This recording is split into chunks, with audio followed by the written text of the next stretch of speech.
ഏറ്റവും പ്രധാനപ്പെട്ട വാർത്ത മാനന്തവാടി പഞ്ചാരക്കൊല്ലിയിൽ നിന്ന് വന്ന വാർത്തയാണ്. സ്ത്രീയെ കൊലപ്പെടുത്തിയ നരഭോജി കടുവയെ പിടികൂടാൻ കൂട് അല്പസമയം മുൻപ് എത്തിച്ചിട്ടുണ്ട്. പിടികൂടാൻ കഴിഞ്ഞില്ലെങ്കിൽ വെടിവെച്ച് കൊല്ലാനാണ് ചീഫ് വൈൽഡ് ലൈഫ് വാർഡന്റെ നിർദ്ദേശം. തെർമൽ ഡ്രോൺ ഉപയോഗിച്ച് കടുവയെ കണ്ടെത്താനുള്ള ശ്രമം തുടരുന്നുണ്ട്. സ്ഥലത്തേക്ക് മന്ത്രി എത്തി. ജനങ്ങളുടെ ജീവൻ വെച്ച് സർക്കാർ ലേലം വിളിക്കുകയാണെന്ന് PV അൻവർ കുറ്റപ്പെടുത്തി. അദ്ദേഹത്തിന്റെ പ്രതികരണം: അല്ല, ഇതിനൊരൊറ്റ പരിഹാരമേ ഉള്ളൂ. വെടിവെച്ച് കൊല്ലണം കൊല്ലണം കൊല്ലണം എന്ന് പറയുന്നത് ലോകരാജ്യങ്ങൾ ഇങ്ങനെയാണ് നിയന്ത്രിക്കുന്നത്. 1972 വന്യമൃഗ സംരക്ഷണ നിയമത്തിൽ ഭേദഗതി വരുത്തി. ആ ഭേദഗതിക്ക് അടിസ്ഥാനപ്പെടുത്തി ഇവരുടെ ഒരു കാട്ടിൽ വസിക്കാവുന്ന സ്ഥലത്തിൻ്റെ പരിധിക്കുള്ളിൽ എത്ര മൃഗങ്ങൾക്ക് വസിക്കാൻ കഴിയും ആ മൃഗങ്ങളെ ബാക്കി വെക്കാൻ പാടുള്ളൂ.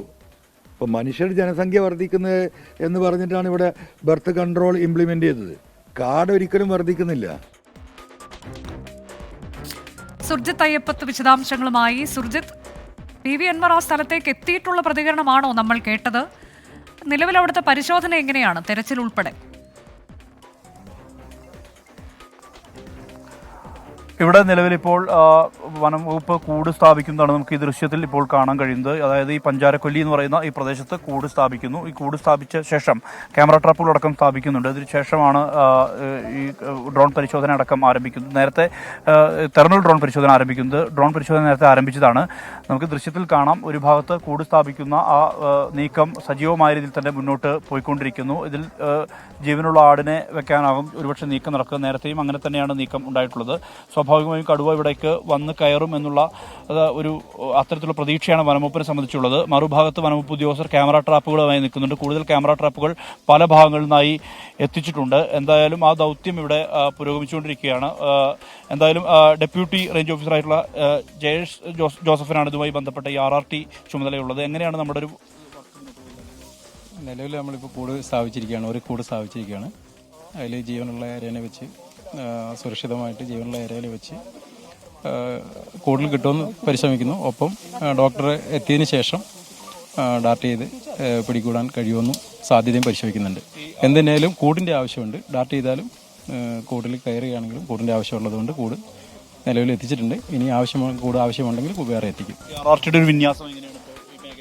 മേഖലയിൽ ഇപ്പോൾ നമ്മൾ ഫീൽഡിലേക്ക് കയറി ഇതിൻ്റെ സാന്നിധ്യം അടുത്ത് തന്നെ ഉണ്ടാകും എന്ന് വിചാരിക്കുന്നുണ്ട്. കാടിനുള്ളിലേക്ക് കയറി പരിശോധന നടത്തിയിട്ടില്ല പറയുന്നുണ്ട്.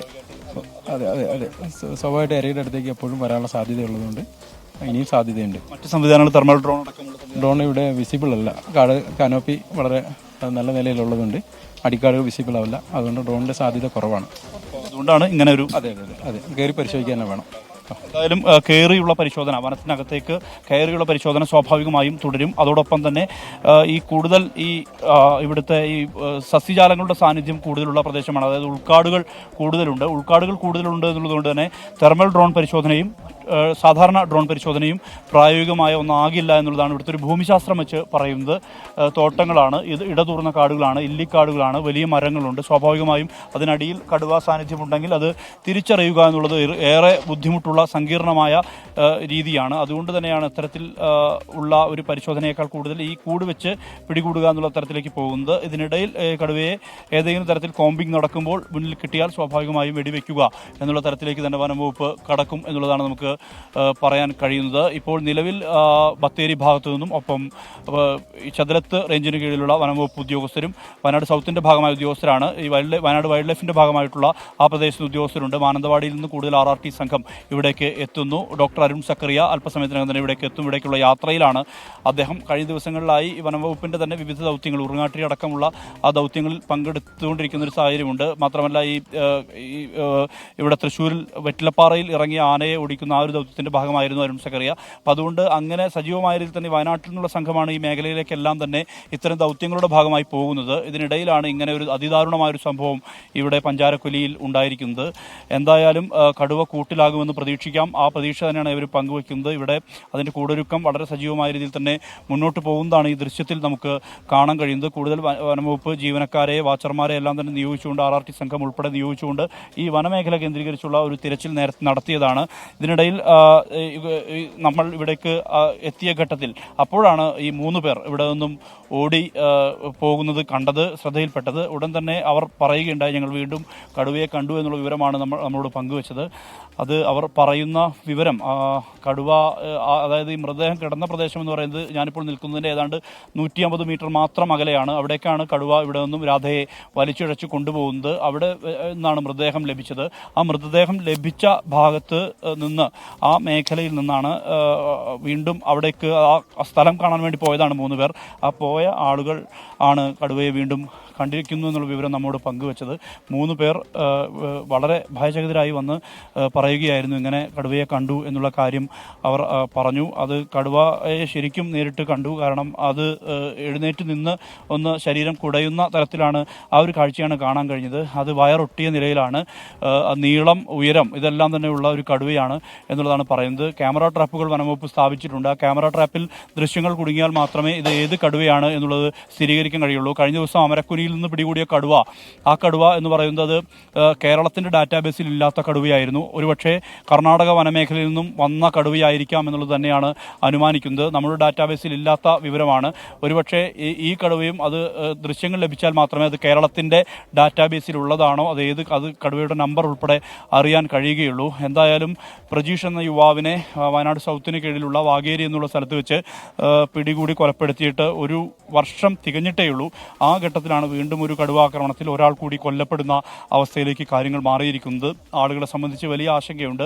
ആ ആശങ്കയാണ് പ്രതിഷേധമായി രൂപപ്പെട്ടത്. എന്തായാലും ആ പ്രതിഷേധത്തെ തുടർന്ന് ചീഫ് വൈൽഡ് ലൈഫ് വാർഡന്റെ ഉത്തരവ് തന്നെ ഉണ്ടായി. ആ ഉത്തരവനുസരിച്ച് ഇതിനെ വെടിവെക്കും എന്നുള്ള തരത്തിലുള്ള തീരുമാനത്തിലേക്ക് വനം വകുപ്പ് എത്തുന്ന ഒരു സാഹചര്യത്തിലേക്ക്, അത്തരത്തിൽ തീരുമാനത്തിലേക്ക് എത്തുകയാണ് ഉണ്ടായിരിക്കുന്നത്. എന്തായാലും ആ നടപടി വൈകാതെ തന്നെ സ്വാഭാവികമായും അത് സംഭവിക്കുമെന്നുള്ള പ്രതീക്ഷ തന്നെയാണ് ഉള്ളത്. അത് മുന്നിൽ കിട്ടിയാൽ സ്വാഭാവികമായും വെടിവെക്കുന്ന നടപടിയിലേക്ക് കടക്കും.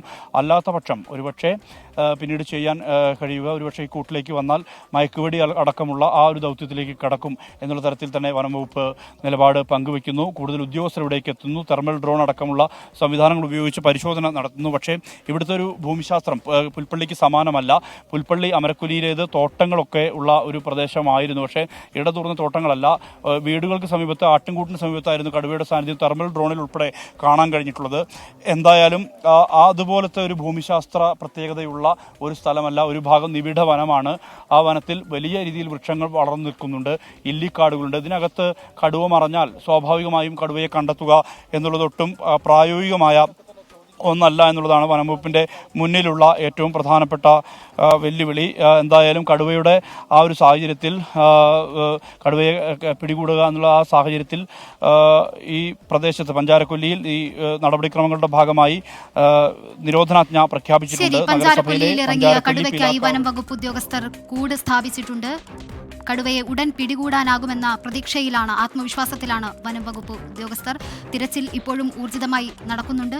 ഒപ്പം തന്നെ ആ സ്ഥലത്ത് കൂടുതൽ ആളുകൾ ഇറങ്ങരുത്, അവിടെ നിരോധനാജ്ഞ പ്രഖ്യാപിച്ചിട്ടുണ്ട്. അതുകൊണ്ട് തന്നെ ജാഗ്രത പാലിക്കണമെന്നും അധികൃതർ അറിയിക്കുന്നു.